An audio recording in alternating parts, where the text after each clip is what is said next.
Hello दोस्तों, आपका एक बार फिर से स्वागत है हमारे YouTube channel the experienced trader के अंदर। दोस्तों, हमारा ये सेगमेंट है मार्केट एनालिसिस। तो देखते हैं हम 5 अगस्त के लिए मार्केट किस तरीके से कर सकता है। उससे पहले देखते हैं कि इंटरनेशनल मार्केट में किस तरीके की न्यूज चल रही है जो हमारे मार्केट पे इम्पैक्ट डाल सकती हैं। तो दोस्तों, जैसा आपको पता है कि इजराइल का ईरान के साथ इस समय काफ़ी अच्छी टेंशन चल रही है। साथ के साथ यूएस ने भी इसमें जंप कर दिया है, रसिया ने भी इसमें जंप कर दिया है। एटलीस्ट डिप्लोमेसी और डिप्लोमेटिक तरीके से तो देश कूद ही चुके हैं।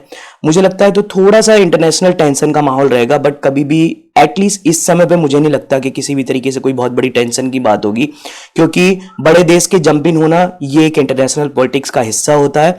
बट बहुत बड़ी कोई इससे न्यूज या बहुत बड़ा इस तरीके से इससे कोई लॉस या कोई विनाश, अगर मैं शब्द यूज करूं तो ऐसा कुछ होने वाला है तो मुझे नहीं लगता। या न्यूक्लियर वेपन या बहुत बड़े बड़े वेपन तक पहुंच जाएंगे। हाँ, बट इंटरनेशनल मार्केट में थोड़ा सा टेंशन का माहौल है, क्योंकि यूएस मार्केट बहुत तेजी से नीचे गिरा है, जापान मार्केट बहुत तेजी से नीचे गिरा है। तो उससे हो क्या रहा है ना कि हर मार्केट पे एक ना एक पैनिक की सिचुएशन बन रही है। जितने भी बड़े ऑपरेटर हैं, इन्वेस्टर हैं या रिटेलर भी हैं, वो थोड़े से डर गए हैं। कई बार क्या होता है ना, जब एक बड़ी कैंडल बन जाती है जो डाउन ट्रेड में आपके इंडेक्स पर देखने लगती है और आपके देश का वो बड़ा इंडेक्स है, तो थोड़ा सा कहीं ना कहीं देश घबराने लगता है। देश के लोगों के बीच में एक पैनिक सिचुएशन हो जाती है। उनको लगता है कि पता नहीं कल मार्केट और ना नीचे गिर जाए और हमने खरीद रखा है, हमारा लॉस हो जाएगा।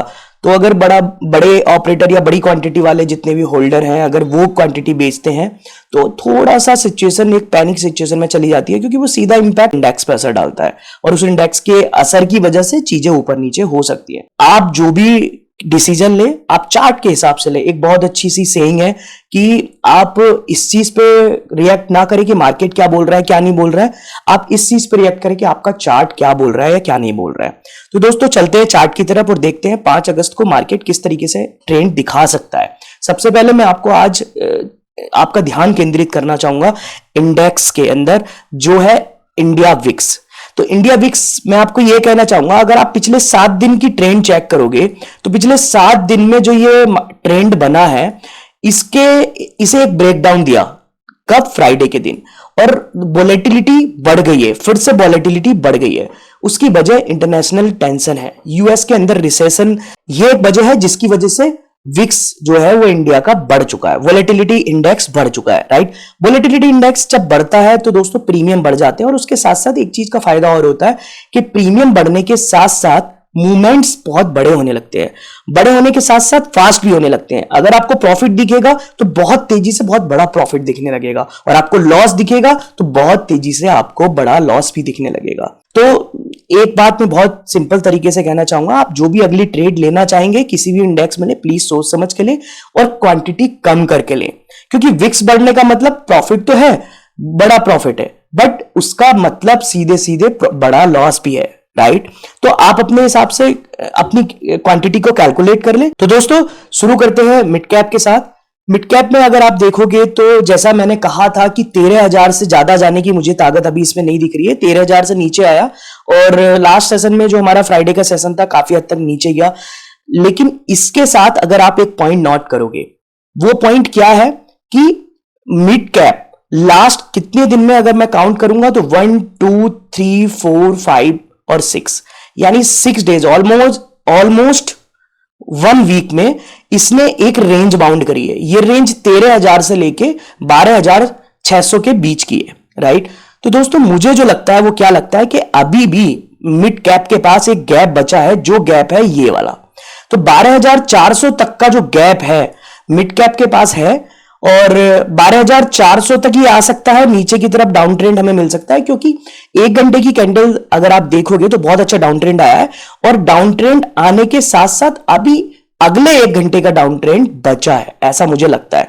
तो 12,400 तक के लेवल्स हमें मिल सकते हैं। इसमें कोई भी हम कॉल की ट्रेड नहीं लेंगे या मार्केट की अपसाइड की ट्रेड नहीं लेंगे, वेट करना।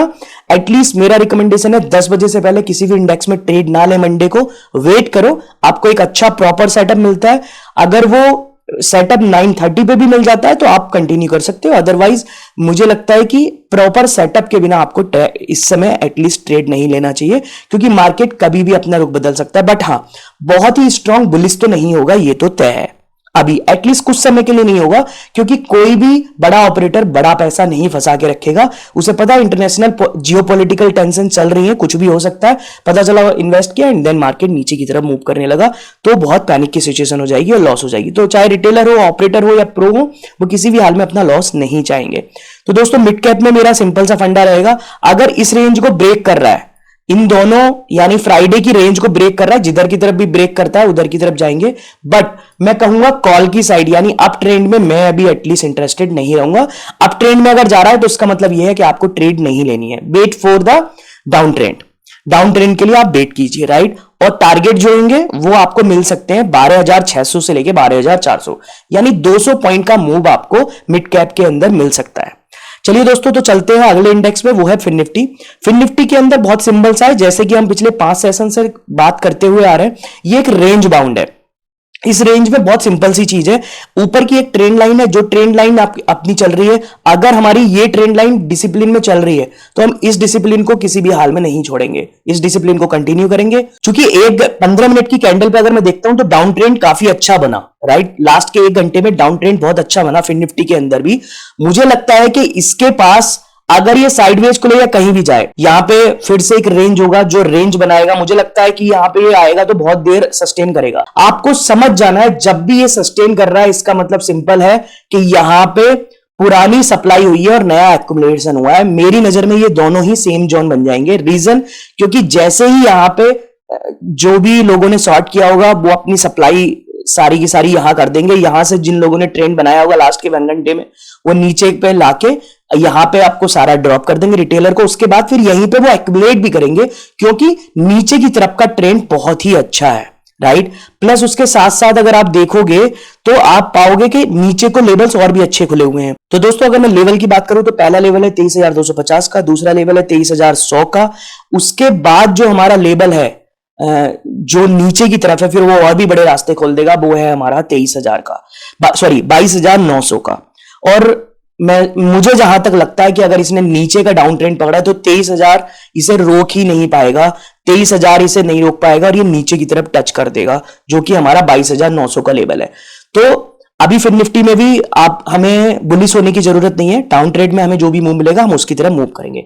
आगे चलते हैं बैंक निफ्टी की तरफ। बैंक निफ्टी में भी सेम पैटर्न है, इसे मैं 1 घंटे के चैनल पे देख रहा हूं। 1 महीने की कैंडल इतनी छोटी बनी है बैंक निफ्टी के अंदर कि कोई मूव ही नहीं मिला है, राइट।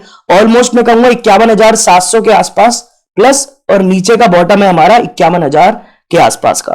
मार्केट अभी डिसाइड ही नहीं कर पा रहा है कि, और ये बहुत ही वीक चल रहा है। अगर वीक है बैंक निफ्टी तो बहुत सिंपल सा फंडा है, इसे नीचे तोड़ना बहुत आसान होगा, बहुत ज्यादा परेशानी नहीं आएगी किसी भी बड़े खिलाड़ी को, राइट। तो इसमें हमें जो मूव मिल सकता है, अगर इसने 51,200 का लेवल क्रॉस कर दिया तो मेरा सिंपल सा फंडा है, फिर इसे 51,400 तक आने में भी कोई बहुत ज्यादा देर नहीं लगनी चाहिए। हो सकता है कि ये सेम डे ही आ जाए और 1000 पॉइंट तक का भी मूव आपको देखने को मिल जाए सेम डे में। 700-800 पॉइंट, इतना तो बहुत सिंपल है, राइट। तो दोस्तों निफ्टी में भी अगर देखोगे, निफ्टी भी बहुत वीक हो गया है। हमारे पास एक ट्रायंगल पैटर्न बनना था, ट्रायंगल पैटर्न का नीचे जैसे ही बॉटम तोड़ा, बॉटम तोड़ने के बाद इसने नीचे की तरफ को दिखाया। 1 घंटे के कैंडल में जो मुझे समझ आ रहा है वो मुझे ये समझ आ रहा है कि एक लेवल है 24,700 का, 24,700 के लेवल को नीचे की तरफ तोड़ चुका है, राइट। और इसने अपना रास्ता खोल लिया है 24,400 की तरफ का।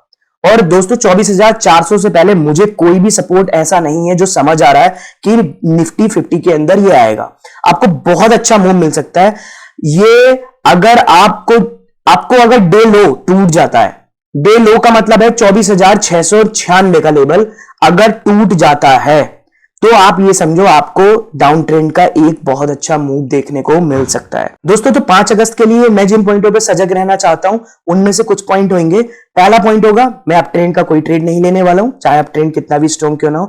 अगर गैप अप मिलता है तो बहुत अच्छी अपॉर्चुनिटी होगी हमें किसी भी क्वांटिटी को सेल करने के लिए, पहली चीज। दूसरी बात, अगर मुझे डाउन ट्रेंड मिलता है तो मैं ट्रेंड लूंगा, अदरवाइज मैं नहीं लूंगा। तीसरी बात, मैं क्वांटिटी को बहुत ही कम रखूंगा क्योंकि विक्स बढ़ा हुआ है, मैं क्वांटिटी के साथ ज्यादा नहीं जाऊंगा। हाँ, लेकिन इंडेक्स को लंबे टाइम तक ट्रैक करूंगा, राइट, छोटी क्वांटिटी में, बट मेरे टारगेट बड़े होंगे, राइट, ऐसा मैं कंसीडर करके चलूंगा। तो ये 3 पॉइंट है जो मुझे लगता है 5 अगस्त की मार्केट के लिए हमें थोड़े से फोकस में रखने चाहिए। तो दोस्तों मिलते हैं अगली वीडियो में। उम्मीद करता हूं कि आपको ये वीडियो पसंद आई होगी और मार्केट एनालिसिस आपकी साइकोलॉजी बिल्ड करने में मदद कर रही होगी, राइट। तो दोस्तों अगर आपको ये वीडियो अच्छी लगी हो तो प्लीज हमारे चैनल को सब्सक्राइब कीजिए, वीडियो को लाइक कीजिए। अगर आपका कोई भी सवाल है जिसे आप पूछना चाहते हैं तो आप वीडियो के कमेंट में पूछ सकते हैं, हम उसका जवाब देंगे। और आपका बहुत बहुत धन्यवाद। मिलते हैं अगली वीडियो में। थैंक यू दोस्तों। जय हिंद, जय सिया राम।